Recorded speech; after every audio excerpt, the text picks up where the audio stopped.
એક તરફ ગુજરાતનો ખેડૂત વિવિધ કુદરતી આફતો સામે પાકને બચાવવા ઝઝૂમી રહ્યો છે, ત્યાં બીજી તરફ સરકારે ખેડૂતોના માથા પર મોટો બોજો ઝીક્યો છે. ઇફકોના ખાતરના આ વર્ષમાં બીજી વાર ભાવ વધારો ઝીકવામાં આવ્યો છે. એનપીકે ખાતરની એક થેલી પર 130 રૂપિયાનો વધારો ઝીકાયો છે. પહેલા એક થેલીનો ભાવ 1720 રૂપિયા હતો, જે હવે વધીને 1850 રૂપિયા થયો છે. વર્ષની શરૂઆતમાં જાન્યુઆરી મહિનામાં ઇફકોએ એનપીકે ખાતરમાં ભાવ વધારો કર્યો હતો. તેના 6 મહિના બાદ જુલાઈના અંતમાં ફરીથી ખાતરના ભાવ વધારી દેવાતા રોષ ફેલાયો છે. આ ભાવ વધારાથી ખેડૂતો દેવાદાર બની જશે, ત્યારે દક્ષિણ ગુજરાતના ખેડૂત અગ્રણી જયેશભાઈ પટેલની સબસિડી આપવા માટે રજૂઆત છે. યુરિયા ખાતરની જેમ પણ સબસિડી આપવામાં આવે તેવી માંગ છે. તો આ મુદ્દે કોંગ્રેસના પ્રદેશ પ્રમુખ અમિત ચાવડાએ સરકાર પર પ્રહાર કર્યા. આજે ખેડૂત આર્થિક રીતે પાયમાલ થયો છે, દેવાદાર થયો છે. ખેતીમાં જે ઇનપુટ્સ છે, ખાતર હોય, બિયારણ હોય, પાણી હોય, વીજળી હોય, બધું જ મોંઘું થયું છે અને એની સામે ઉત્પાદનના પૂરતા બજાર ભાવ નથી મળતા. ખેડૂતો આર્થિક રીતે દેવાદાર બન્યા છે અને પડતા પર પાટું એ રીતે મોંઘવારી એક તરફ ઘર ચલાવવું મુશ્કેલ છે અને ખાતરના ભાવ વધારી અને આ સરકાર બધી જ રીતે ચારે તરફથી ખેડૂતોને, સામાન્ય પ્રજાને પીસી રહી છે. ખેતીમાં જે ઇનપુટ્સ છે, ખાતર હોય, બિયારણ હોય, પાણી હોય, વીજળી હોય, બધું જ મોંઘું થયું છે અને એની સામે ઉત્પાદનના પૂરતા બજાર ભાવ નથી મળતા.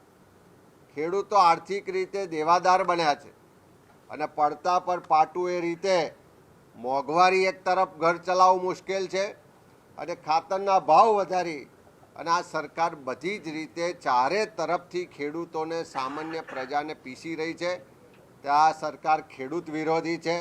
આ સરકાર અને ભાજપના નેતાઓ ફક્ત ખેડૂતો માટે વાયદા વચનોને ભાષણ કરે, પણ એક બાજુ ખાતરના ભાવ વધારે, બિયારણ મોંઘું હોય, જંતુનાશક દવાઓ મોંઘી હોય, વીજળી મોંઘું હોય, પાણી મોંઘું હોય અને બીજી બાજુ ખોટી જમીન માપણીના નામે ભાઈ ભાઈને ઝઘડા કરાવતા હોય.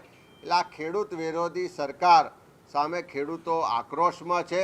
એને જેમાં સબસિડી આપે છે એ ડીએપી અને યુરિયા, આ બંનેમાં અધધ 2.5 લાખ કરોડની સબસિડી કેન્દ્ર સરકાર, નરેન્દ્રભાઈ મોદીની સરકાર આપે છે. પરંતુ એનપીકે જે નાઇટ્રોજન ફોસ્ફરસ જે ખાતર છે એની અત્યારે જરૂરિયાત છે અને એમાં જે રો મટીરિયલ છે એ ઇન્ટરનેશનલ કક્ષાએથી આવે છે અને ઇન્ટરનેશનલ કક્ષાએ રો મટીરિયલમાં ભાવ વધારો થયો છે.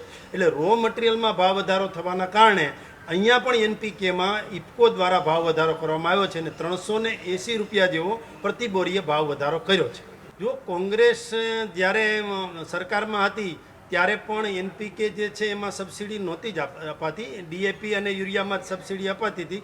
પરંતુ આ તો ખેડૂતોની સંસ્થા છે. ઇફકો જે છે એ ખેડૂતોના ખાતેદારો દ્વારા બનેલી સંસ્થા છે અને એ સંસ્થાને ક્યાંક ને ક્યાંક એનપીકેમાં ઇન્ટરનેશનલ કક્ષાએ ભાવ વધારો થાય તો અહીંયા ભાવ વધારો કરવો પડે છે. માનો કે જેમાં સરકાર સબસિડી આપે છે તો એમાં માનો કે યુરિયામાં ક્યાંક વધારો થાય છે તો સરકાર બેલેન્સ કરવાની કોશિશ પણ કરે છે. ભાવ ખેડૂતોને વધે નહીં, ખેડૂતોની આવક જે પ્રકારે બમણી થવા તરફની જે નીતિ છે સરકારની એ દિશામાં જઈ રહ્યા છે. પણ કોંગ્રેસ જે વાતો કરે છે એને તો શું છે કે દૂધમાંથી પૂળા કાઢવા છે, નેગેટિવ વાતો કરવી છે અને ખેડૂતો હોય કે વેપારીઓ હોય બધાના ખંભે બંદૂક કઈ રીતે રાખી અને ફોડવી એ જ દિશામાં ચાલે છે. બધી જ વાતમાં રાજનીતિ કરવી એ કોંગ્રેસ પાસેથી શીખવું પડે. જો એનપીકે છે જે છે એમાં સબસિડી એટલા માટે નથી કે ડીએપી જે છે એ એનું વર્જન છે.